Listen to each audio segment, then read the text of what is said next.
Menulis pertanyaan penelitian dalam sebuah penelitian, baik itu skripsi, tesis, disertasi, maupun penelitian lainnya yang kita kerjakan dalam kehidupan kita sehari-hari, sering menjadi satu tantangan tersendiri buat kita.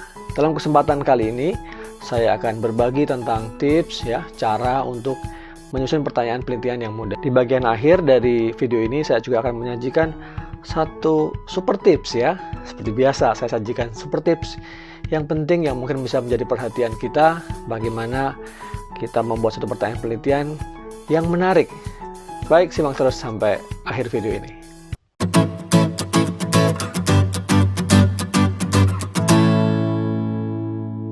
Saya Tirta Mursitama. Di channel ini Anda akan mendapatkan informasi seputar sukses belajar di perguruan tinggi, khususnya berkaitan dengan penelitian, penulisan karya ilmiah. Nah, bagi yang belum subscribe, silahkan tekan tombol subscribe dan smash loncengnya ya. Anda akan mendapatkan informasi yang bermanfaat insya Allah bermanfaat bagi penelitian Anda atau kuliah Anda atau kehidupan karir Anda ke depan, khususnya dari aspek penelitian dan publikasi. Nah, langsung saja kita akan membahas ada 5 tips penting dalam penyusunan pertanyaan penelitian. Tips yang pertama adalah mencoba merumuskan apa saja yang muncul di kepala kita terkait dengan subtopik yang sudah kita pilih. Anda bisa lakukan itu sebagai langkah awal.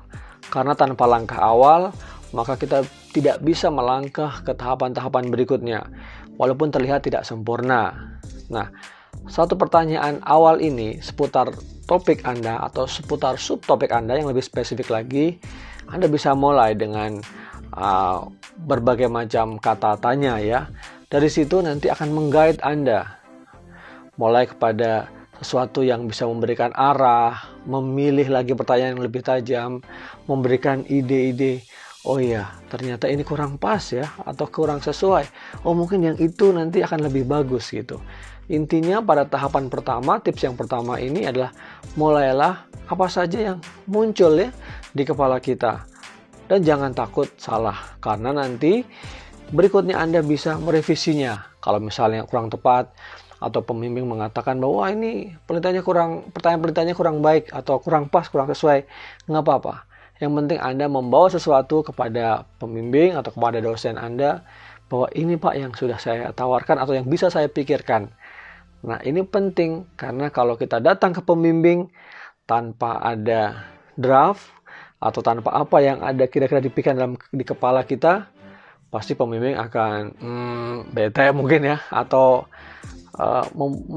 mengatakan kita nggak punya inisiatif gitu. Jadi kamu meneliti apa? Nah, kalau sampai dikatakan seperti itu kan kita bisa jadi repot Tips yang kedua adalah usahakan pertanyaan penelitian Anda itu yang dirumuskan jangan bersifat deskriptif saja.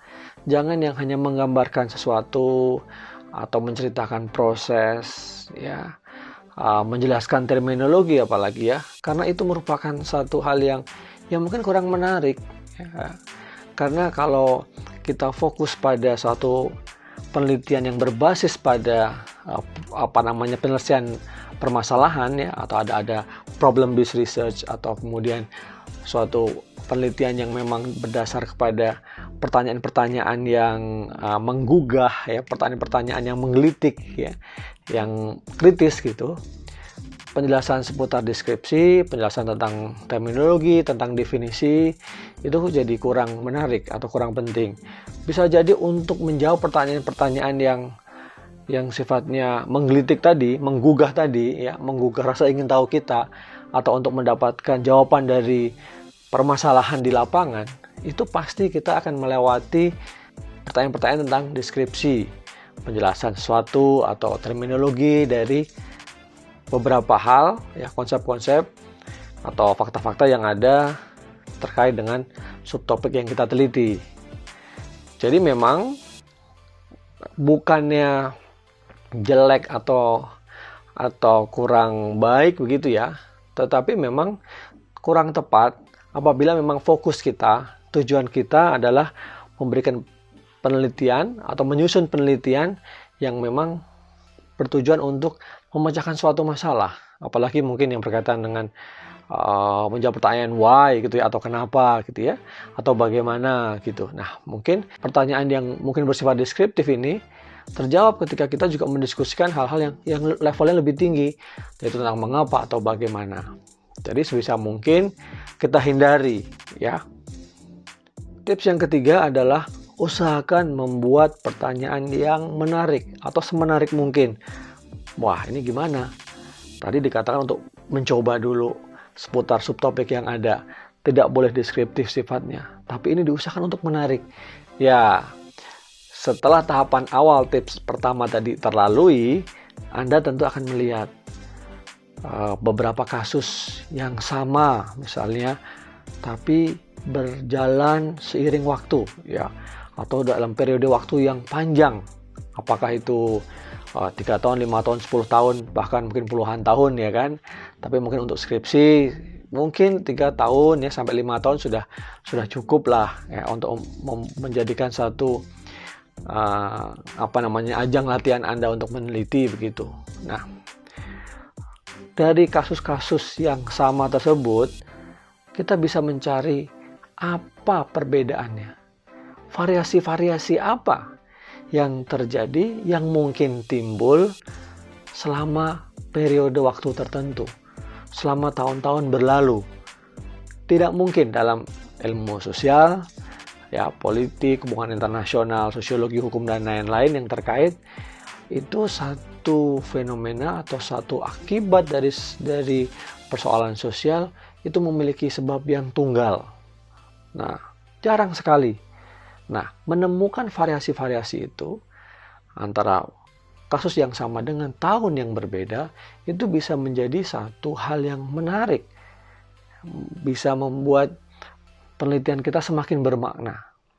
Nah, selain itu juga mungkin kita bisa melihat satu kasus yang berbeda-beda tetapi dalam kurun waktu yang sama.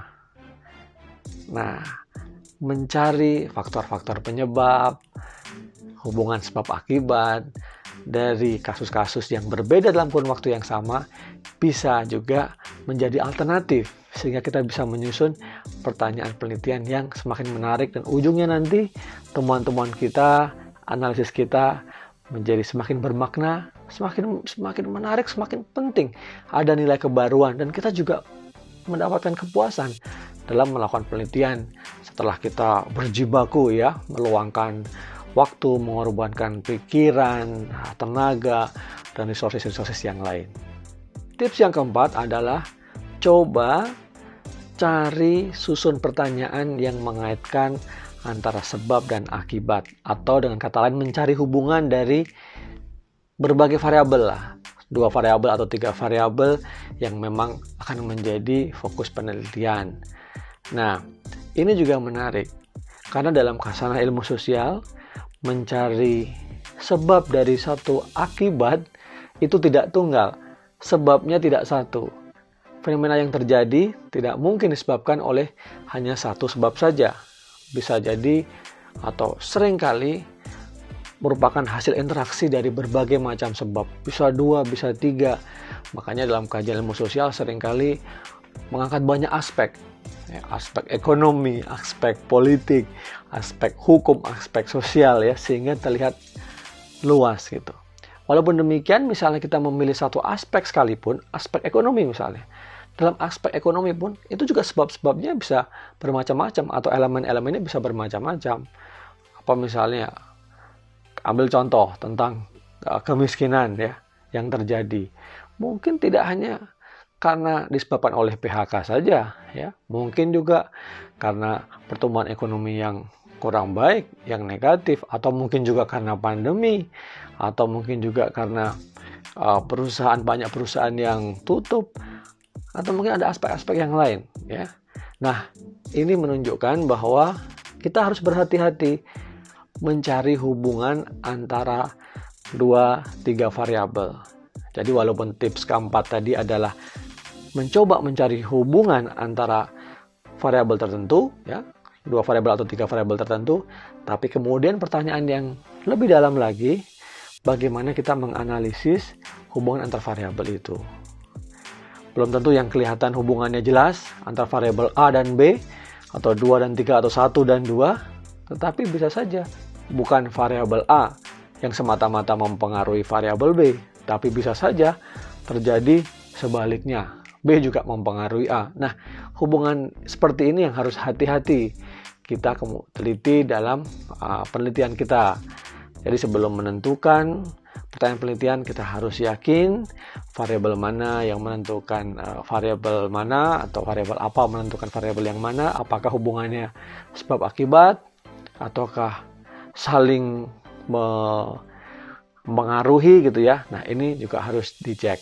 Tapi yang terpenting dalam ilmu sosial, seringkali satu sebab tidak mungkin ya menjadi satu-satunya sebab saja dalam memunculkan akibat. Atau dengan kata lain, fenomena yang terjadi atau akibat yang terjadi tidak disebabkan oleh satu alasan yang tunggal. Tips yang kelima yang paling mudah, kalau udah pusing Prof, nggak tahu nih caranya membuat seperti apa. Oke, tambahkan kata tanya apa di depan subtopik yang Anda teliti. Simpel banget ya, sederhana sekali. Paling tidak dengan menambahkan kata apa di depan pernyataan Anda ya, pernyataan subtopik yang Anda teliti, menjadikan langkah awal Anda. Ini mirip seperti tips yang pertama, tapi ini saya langsung katakan, gunakan aja kata apa. Dari situ Anda terbantu untuk mengidentifikasi beberapa hal seputar penelitian Anda, subtopik Anda. Bisa lihat, ketemu variabel-variabelnya, bisa kelihatan juga mungkin ada konsep-konsep lain, atau bahkan mengarah kepada subtopik yang lebih sub-sub lagi, yang lebih spesifik lagi. Jadi coba gunakan, tambahkan kata apa, setelah itu tambahkan dengan subtopik yang menjadi pilihan Anda, terus Anda pikirkan apakah Anda jadi punya ide lain, atau kemudian itu menjadi bekal Anda untuk berhubungan dengan pembimbing Anda untuk mendapatkan saran-saran. Kemudian pembimbing Anda setuju dengan pertanyaan penelitian itu, sehingga Anda bisa lanjut ke tahapan yang berikutnya.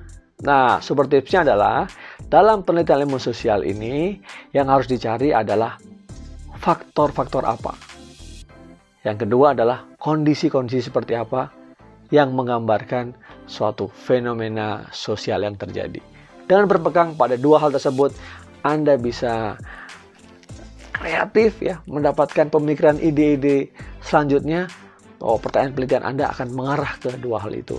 Dan perlu diingat, dalam ilmu sosial tidak ada sebab yang tunggal, seringkali interaksi antar berbagai macam sebab ya, dan hubungan sebab akibat seringkali hubungannya tidak hanya bersifat satu arah, tapi juga bisa dua arah, antara sebab yang bisa suatu saat menjadi akibat, atau akibat juga suatu saat bisa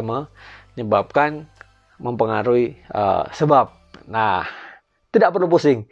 Nanti Anda akan memahami lebih lanjut. Coba buka buku-buku textbook, cari-cari informasi lebih lanjut di video-video saya maupun di video yang lain atau informasi yang lain yang Anda sukai. Baik, selain itu dalam ilmu sosial, penelitian yang kita upayakan adalah seringkali kita melakukan modifikasi, merevisi berbagai terminologi yang ada, yang sudah ada atau yang pernah ada. Karena terminologi ini adalah merefleksikan, menggambarkan suatu fenomena sosial, politik, ekonomi ya, suatu fenomena yang terjadi di dunia nyata yang sangat kompleks. Sehingga satu penelitian bisa saja kemudian memodifikasi terminologi yang sudah dibuat di penelitian sebelumnya. Dan dalam ilmu sosial biasanya kita berupaya untuk melakukan generalisasi terhadap temuan-temuan tersebut, penelitian-penelitian tersebut, sehingga bisa digunakan lintas waktu, atau kemudian lintas juga mungkin kasus-kasus, sehingga bisa membuat kontribusi yang lebih luas. Nah, itu tadi yang saya sampaikan. Apabila Anda merasa mendapatkan manfaat dari apa yang saya sampaikan, jangan lupa tekan tombol like ya. Yang belum subscribe, jangan ragu-ragu untuk subscribe. Terima kasih yang sudah subscribe ya. Ikuti terus video-video saya.